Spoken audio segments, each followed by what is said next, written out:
Welcome back. All right, 5 games to review from this Sunday in the National Hockey League. Can I just say something about the NFL? It is amazing how the Chiefs get some of those calls. And it's funny because I always have people saying, "Hey, the NHL, you need to call out the officiating." The NHL officiating, I can usually say, they missed that, or that some of the calls. I mean, I can kind of understand. I can kind of see it from the ref's point of view. The National Football League, man, it's a big part of the reason why I watch the NFL a lot less now than I used to. It just got to the point where, yeah, there's always some questionable calls that ball hit the ground. Anyways, all right. That being said, let's start things off looking at Colorado and the Rangers. This game was insane. Blackwood versus Shesterkin, early press by the Avs. Rempe towering over Girard. They showed Sam Girard being checked along the boards by Rempe, and it looked like a dad playing with his kid. Shots are 2-0 Colorado at 2 minutes. Panarin has a shot that's kicked aside. The fans call one, the referee does not. And then at 5:43, Drury tips in a point shot for his first point as a member of the Colorado Avalanche. Middleton and Drouin with the assists. The Avs are very happy with Jack Drury already. 6:26 in, they make it 2-0. Makar goes posting in on the rush. Necas and McKinnon with the assists. So there's Marty Necas with his first point as a member of the Avalanche. The Avs press for another, but on their third shot, the Rangers score at 7:09. Carrick buries a rebound and close. Rempe and Vakanainen with the assists. Lafreniere then has a rush chance that's saved, and at 8:36, Trocheck buries a cross-crease pass on a rush. Lafreniere and Panarin with the assists. It's a 2-2 tie. The Avs press at 9.5 minutes. The fans call another penalty. The ref doesn't call that one either. Necas fires one wide on a rush. The Avs press with 8.5 minutes left. Necas is denied. Colton has a rush chance that's saved. Defense is optional in this game. Like, we were talking 2-on-1s, 3-on-2s constantly in this one in the first period. The Rangers press with 7 minutes left. Manson has a screenshot that's saved. The Avs draw a power play, and they score on it. At 14:36, Makar puts one past a screen from the point. McKinnon and Necas with the assists. That's the second goal of the game for Makar. Kreider's then denied on a 2-on-1 rush. The Avs press with 3.5 minutes left. The teams trade turnovers. It's 3-2 Colorado after the first. Second period, Hedel has a 3-on-2 chance that's saved. The Rangers press afterwards. Shots are 5-2 for New York at 3 minutes. There's a press by the Rangers at 3.5 minutes. The Avs press themselves at 4 minutes. Makar has a shot that's blocked during that. Much better defense by both teams in the second period. We're not seeing the 2-on-1s and the 3-on-2s and the 4-on-2s that we were seeing in the first period. So Avs press at 7.5 minutes. We get a power play for Colorado. There's an early cycle. Puck's cleared out. McKinnon's denied. We get Igor chance. Necas to Drouin. There's a near miss there, or Drouin, I should say. Post for Necas. And that power play's killed off. Shots are 6-5 for the Rangers with 8 minutes left. New York presses with 6.5 minutes left. They're kept to the outside. Rempe has a rush chance that's saved. Kelly fires one wide on a rush. And then at 16:01, Parsonen scores from Middlestad to make it 4-2. And he wires that one from the slot on a turnover. Fox then has a net feed that's held. And at 18:05, the Rangers answer. It's Will Borgen with his new contract in hand. Smith and Cooley with the assists. You think it's hard to score a goal? Try it with a contract in your hand. So this one, Borgen buries a rebound from the doorstep, and you're going to be wondering, what's a defensive defenseman doing there? Scoring a goal, of course. Hedel has a rush chance that's saved. The Avs press in the final minute. Necas has a net drive that's blocked. It's 4-3 in favor of Colorado after 2. Third period. Rangers draw an early power play. There's an early clear and then another. There's a shorthanded rush by O'Connor. He fires that one wide. Power play's killed off. Shots are 3-0 New York at 3.5 minutes. Lafreniere fires one wide from a sharp angle. The Avs score. The refs say no goal for goalie interference. That would have been Makar's hat-trick goal, and that comes off the board. The Avs considered a challenge, but they don't challenge it. Probably the right call not to challenge that one. The Rangers press at 6 minutes. The Avs then get some pressure at 7.5 minutes. Trocheck has a rush chance that's blocked. Cooley has a net drive that's blocked as well. Girard has a one-timer that's saved. The Avs press at the half. Panarin has a shot that's held as the Rangers get some pressure. Fox has a rush chance that's held. The Rangers press with 6.5 minutes left. The shots were 9-2 in favor of New York with 6 minutes left. And at 15:02, Panarin bats a rebound in to tie the game at 4. Trocheck and Smith with the assists. So 2 goals for Colorado, 2 goals for the Rangers. 2 goals for Colorado, 2 goals for the Rangers. Rangers then press for the lead with 2:24 left. The Rangers get a power play. There's an early cycle. Puck's cleared out. Rangers call a timeout with 1 minute and 20 seconds left. Zibanejad has a one-timer that's caught and held. Power play was killed off. It had 4 shots. But Makar, coming out of the box, not spotted. The Rangers pass it to him. And on a rush, Lehkonen scores from Cale Makar at 19:45. Very late in the third period, Colorado gets what would be the winner. It's a 5-4 game for Colorado. They go to 29-20-2 with the win. With the loss, the Rangers 24-21-4, and their point streak has been snapped. I think it was at 10 games. So the Rangers just have to figure a way to turn this around. They don't play over the next couple of days, so they have some time to reset after this one. Shots on net, 12-10 Colorado in the first, 13-6 Rangers in the second, 15-3 for the Rangers in the third. The final shots are 38-21 for the Rangers. Power plays 1 for 2 for Colorado, 0 for 2 for the Rangers. The hits were 16 apiece. Blackwood, 34 saves on 38 shots. Igor saved 16 out of 21. Utah and Ottawa. So Vejmelka versus Merrilainen in this one. Gaudette has a chance that's held as the Sens press. Shots are 3-1 for Ottawa at 3 minutes. So coming off that win against Toronto last night, it seems to have helped their confidence after being shut out in back-to-back games. So Matt Batherson fires one high on a rush. McBain fires one wide on a turnover. Cole has a shot that's held as Utah gets some pressure. We get some more pressure by Utah at the half. They're building some momentum, the Utah Hockey Club. Shots are 7-6 in their favor with 7.5 minutes left. Michelli has a slot shot that's held. More pressure by Utah with 3 minutes left. Greg to Amadio, near miss there. 2:15 left. Utah draws a power play. That leads to a shorthanded rush by Pinto, which is saved. Power play's killed off, just the one shot on net. Things get pushy at the horn. It's 0-0 after the first because of Levi Merrilainen. Second period, Utah presses in 1.5 minutes. O'Brien's denied and close. Shots are 4-0 Utah at 5.5 minutes. We get a power play for the Sens. Utah prevents an early setup. They end up killing that off. We then get a power play for Utah. That becomes 4-on-4. The Sens press during the 4-on-4, but everything's killed off there. It stays scoreless. Kachuk has a net drive chance that's held. The shots are 7-5 for Utah with 9 minutes left. Utah then gets a power play, and at 12:16 on a shorthanded 2-on-1 rush, Ridley Gregg scores from Pinto and Zub. So it's 1-0 in favor of Ottawa. But just after the penalty comes to an end, puck goes in off Giroux's stick at 13:52 to tie the game. Clayton Keller from Mata and Marino. I was kind of surprised they didn't count that as an own goal. But anyways, 1-1. Utah presses with 2 minutes left. Stützle has a backhand from the slot. That's held. It's 1-1 after the second period. Third period, shots are 2-0 Utah at 2.5 minutes. Bjugstad has a net drive chance that's blocked. Utah presses at 4.5 minutes. The teams trade rushes. And then at 7:33, Giroux just dekes around Vejmelka on a net drive. Filthy move there. Makes it 2-1. Stützle and Sanderson with the assists. We get a power play for Ottawa. Batherson has a wrister that's saved. Power play's killed off. And at 13:22, Kachuk buries a rebound and close. Stützle and Giroux with the assists as Ottawa's made it 3-1. Sens look for another. The goalie pull happens with 2.5 minutes left. Things get pushy on a hold by Merrilainen. Utah calls a timeout. Whatever Utah discussed in that timeout does not work. The Ottawa Senators win this one 3-1. They go to 26-20-4 with the win. With the loss, Utah 21-21-7 on the season. Shots on net. That is correct, isn't it? Shots on net, 13-9 Utah in the first, 11-8 Utah in the second, 10 apiece in the third. Final shots, 34-27 for Utah. Power plays, both teams 0 for 3. The hits, both teams at 18 in this one. Vejmelka saves 24 out of 27, and Merrilainen saves 33 out of 34. So, another win for Ottawa. They seem to have got things started. They just needed to figure out, that whole getting the goals thing. And the goaltending. Merrilainen saves their bacon when they didn't play very well in the first or to start the second period. So the battle between Merrilainen and Forsberg's becoming kind of a nice story because either way, you got a winner. All right, next up, Calgary and Winnipeg. So it was Vladar versus Comrie. And you know that as soon as I see Comrie in the net, my first thought is, are they going to give him goal support tonight? And the answer was yes.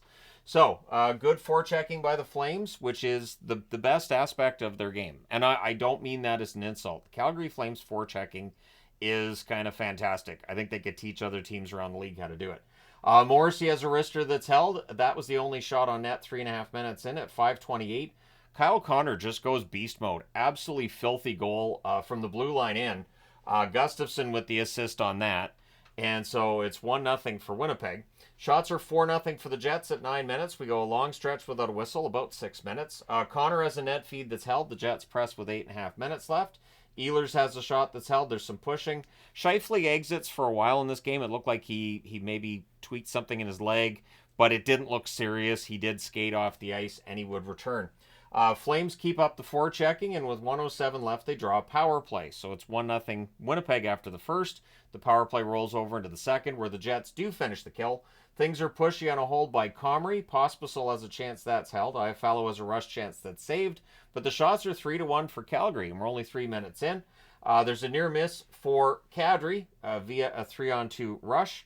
There's a net feed to Ehlers, near miss there. The fans call too many men on the ice. The ref does not, which probably the right call there. The guy coming on and the guy going off did not touch the puck on that play. Velarde has a net feed that's held. The Jets press at half, and at 10:17, Appleton buries a loose puck at the net. 2-0 lead for Winnipeg. I'm still surprised there's no assists on that goal. I was sure there was going to be assists, but they're not. So buries a loose puck, makes it 2-0. Jets press with 8 minutes left. We get a power play for Calgary, and they score on it at 15:08. Weegar. It's a one-timer that goes post and in. Sharon Govich and Huberdeau with the assists, so it makes it a 2-1 game. Flames press to tie it, but then in the final minute at 19:09, Velarde goes post and in from the right circle. Sandberg and Scheifele with the assists, so a 3-1 lead for Winnipeg after the second period. Third period, early jump for the Jets. We have too many Flames on the ice, so here we get the too many men on the ice call. Jets get the power play, and they score on it. At 3:07, Velarde buries one from the doorstep. Connor and Ehlers with the assists, so that's Velarde's second goal of the game. But Calgary answers. At 4:27, Kadri with a tip in close. Bean fed him the puck at the net there, and so that makes it 4-2. The Flames press for another, but then Pospisil gets a little too energetic and takes an offensive zone penalty, so the Jets to the power play, and they score on it. It's Scheifele from Velarde and Connor at 7:08. The Flames press to respond. We get 2 minutes of 4-on-4. We get a power play for the Flames with 5:51 left. That's killed off. Things are pushy on a hold by Vladar. We get 2 minutes of 4-on-4 as a result. And in the end, Winnipeg wins this one 5-2. They go to 34-14-3 with the win. With the loss, Calgary 24-17-7. Shots on net, 9-3 Winnipeg in the first, 12-9 for Calgary in the second, 9-7 Winnipeg in the third. Final shots 27-22 for the Jets. Power plays, Calgary 1 for 3. Winnipeg scored on both of theirs. The hits 37-32 for Calgary. Vladar saves 22 out of 27, and Comrie 20 saves on 22 shots. He finally gets goal support and gets himself the win. Good for Comrie. It's overdue. All right, next up, Minnesota and Chicago. So it's Gustafsson versus Mrazek. Zuccarello to Eriksson Ek gets blocked. Shots are 3-0 for the Wild, only 2 minutes in. Wild press at 4.5 minutes. There's a near miss for Eriksson Ek and close. The Hawks press at 5.5 minutes, and then they turn the puck over. And on a 4-on-2, Minnesota makes them pay. Spurgeon at 5:43 scores from Boldy and Rossi, and that was the 7th shot on net for Minnesota. Chicago had none. At 7:17, Goudreau goes post and in. That was deflected in as well. Foligno with the assist, and 7:17 into the game. Chicago still doesn't have a shot on net, so it's 2-0 Minnesota. Chicago yet to record a shot. Hawks press with 8.5 minutes left, but the shots are 9-1 for Minnesota with 6 minutes left. Eriksson Ek can't bury one in close. We get some pushing then on a hold by Mrazek. Boldy's denied on a turnover. It's 2-0 Minnesota after 1. Second period. Early press by Chicago. Boldy has a shot that trickles wide. Hawks get pinned on a failed clear. Vlasic to Kurashev. Near miss there. Things are pushy on a hold by Gustafsson. Shots are 2-1 for Chicago at 6 minutes. So much better start for the Blackhawks in the second period than it was in the third. We get a power play for the Wild. It's a 4-minute power play. Kaprizov has a wrister that's held, and then during the second 2 minutes of that 4-minute power play, at 10:45, Eriksson Ek tips one in. Kaprizov and Boldy with the assists. It's 3-0 in favor of Minnesota. Shots are 7-3 for the Wild with 6 minutes left. The Hawks press with 4.5 minutes left. Kaprizov is a net feed that's picked off, but it's 3-0 Minnesota after 2. So this one's done. Home and cooled, done, it's fine. Third period. There's an early power play for the Hawks, and they score on it. Seth Jones at 55 seconds. Roofs one from the slot. Bedard and Bertuzzi with the assists. The Hawks look for another. Things are getting a little bit heated as well. There's pushing on a lot of the whistles here. Shots are 3-0 Chicago at 2.5 minutes. We get 2 minutes of 4-on-4, and during the 4-on-4 play at 4:16, Nazar scores from Del Mastro. That is the first NHL point for Del Mastro. It was a great pass by him as well. And then there's punching that results after that goal. So there you go. Donato went at Bogosian. They kind of wrestle each other on the ice. I'm not sure why Donato did, threw the punt through the glove at him. And I don't mean he actually took his glove off and threw at him. He just kind of gloved him in the face. I'm not sure why. Because Bogosian's a much bigger player than Donato. Anyways, the Hawks pressed to tie it. They end up with a power play. That was killed off, but it had some chances to tie it. The Wild then draw a power play. That's killed off, but takes 2 more minutes off the clock. The Hawks press with 6 minutes left with 5:04 left. Chicago gets their third power play of the third period, and that's killed off. 2:31 left. The Hawks call a timeout. They also pulled the goaltender, and at 18:18, Marcus Foligno hits the empty net from Boldy and Bogosian. So in the Foligno brothers feud, Marcus wins tonight. Minnesota wins 4-2. They go to 29-17-4 with the win. With the loss, Chicago 15-29-5 on the year. Shots on net 11-1 Minnesota in the first, 7-4 Minnesota in the second, and then 15-10 Chicago in the third. Final shots 28-20 for Minnesota. Power plays, both teams go 1 for 3. The hits 26-10 for Chicago because they never had the puck the first 2 periods. Gustafsson 18 saves on 20 shots, and Mrazek 24 saves on 27 shots. All right, last game of the day, Florida and Vegas. If this is a Stanley Cup final matchup, I think Vegas fans tonight are probably feeling okay about it. So it's Knight versus Hill. Shots are 3-0 Panthers at 2.5 minutes. Teams trade rushes. Good forechecking by Florida. Vegas presses are kept to the outside until at 5:26, McNabb with a point shot past the screen. He scores for Vegas. Colasar and Roy with the assists. So 1-0 there. Vegas presses for another. Shots are 6-4 Vegas with 8.5 minutes left. The Panthers press with 4 minutes left. Howden has a rush chance. That's held. Near miss for Schmidt as the Panthers press, and there's more pressure by Florida in the final minute. However, it's 1-0 Vegas after 1. Second period. Crossbar and out for Sam Bennett. The Panthers draw a power play. Vegas kills that off. And at 5 minutes and 40 seconds, Pearson gets one into the net from a sharp angle blocker side. Roy and Colasar with the assists again, this time just in reverse order. So 2-0 for the Las Vegas Golden Knights. Panthers press at 7.5 minutes. In fact, the shots are 4-3 Florida 9 minutes into the period. Teams trade rushes. Vegas presses with 8.5 minutes left. We get a power play for the Golden Knights. The Hurdle is denied on a breakaway, and there were some breakaways for Vegas in this game. Then there's a shorthanded rush by Boquist, which helps to end that power play. It is weird to see a power play with a breakaway, but that's what happened with Hurdle there. Ekblad has a one-timer that's held. Samoskevich has a rush chance that's saved. The Panthers press with 2.5 minutes left. Vegas gets some pressure to close it out. It's 2-0 Vegas after 2. And I knew this was going to happen because they showed like a whole pie chart of how Vegas hasn't had the lead very much lately, and look how much they're trailing. And I'm like, so they're going to have a lead a lot tonight, and it's going to skew all those numbers coming out of tonight's game. So third period, 1 minute and 56 seconds in, Florida gets on the board. We know how dangerous they are. Lundell deflects a point shot in. Luostarinen and Balinskis with the assists. It's now 2-1. Panthers then look to tie it. Vegas presses at 3.5 minutes. There's a near miss for Brett Howden. Holtz has a net drive chance that's held. We get a power play for Florida. That's killed off. 2 shots on net for the Panthers during that. Things are pushy on a hold by Knight. The shots are 5 apiece at the half. And at 11:31 on a breakaway, Eichel with a fantastic deke and close. He scores to make it 3-1. Barbashev and Holtz with the assists. So Vegas has their 2-goal lead back. Vegas looks for another. Pearson fires one wide on a breakaway. We get a power play for Vegas. That becomes 1 minute and 14 seconds of 4-on-4.